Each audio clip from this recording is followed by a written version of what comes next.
I have found through our experience with them that they're basically the only catalyst that has really come through with a technique and with a practice of not only working with the minorities and the small business, but they work with the larger corporations.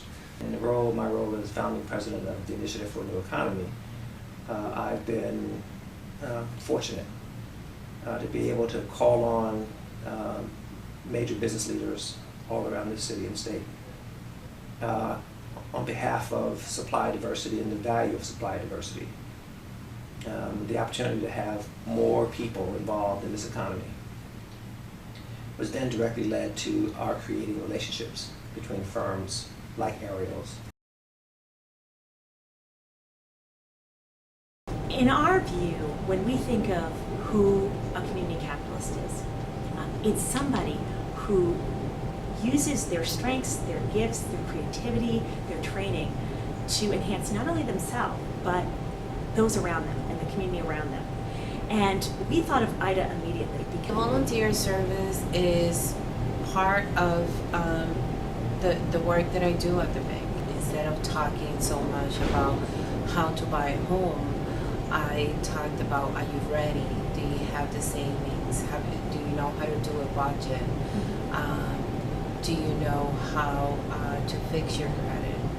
And that led me to take part on many initiatives around these communities, providing information about financial education. Mike Carroll is one of a number of lawyers at our firm who has championed pro bono work. So he's also helped leverage the firm and its relationships to bring more and more people into the world of pro bono work. The pro bono work has been to bring our expertise to a project and our experience and our contacts to sort of help enhance their ability to do what they want to do. I think the best example is probably the Viet Aid Community Center. We were able to bring one of our real estate developer clients who assigned one of his people to work on a project. We were able to work with one of the banks in the city who had assigned somebody to work on helping with financing. So we had legal financing and development expertise coming in to work with the young community organizers. Bob Hildreth is an investment banker from Boston, and he sort of blended his capital resources, his intellect, and particularly and also very much his heart to contribute to the community. We believe that education in the inner city for the kids has to be jump-started by inviting the parents in. We ask them to do three things. One, save something monthly for your child's college education.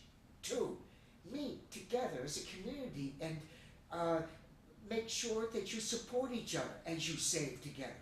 And three, send your kids to after-school programs. If they do those three things, parents get matched.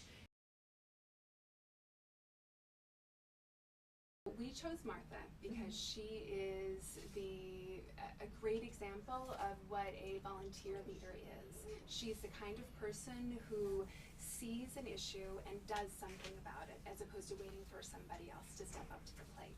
Volunteerism starts when somebody simply says, can you do this? And you do it.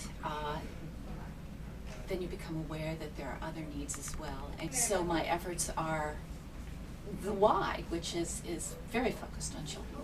Adult onset disabilities, there are a lot of them. There's ALS, there's MD, there's MS, there's Parkinson's, there's Huntington's. The advocacy piece is a little more out of my hands because it's not my legislative issues or my bill that's being presented, but I can speak to it on a personal level. Well, I have many good things to say about Juan, not only as a community social capitalist, but an all-around good guy and a real pillar of this community. helps people to network around and to find what they need, and to help them connect to other people who can benefit from what they have to offer. And it just all seems to come into a stew that works out really well and wants to shuffle that. So my work over the past 12 years pretty much have been directing Centro Latino. I think as I understood the need for newcomer communities in particular to be able to take advantage of the opportunities that they're seeking when they come here. It is necessary for them to learn about social networks, and so to the extent that this concept, which a long time ago wasn't named social capital, certainly, it's certainly something we've understood to be the case now of how community building happens, literally one neighbor at a time.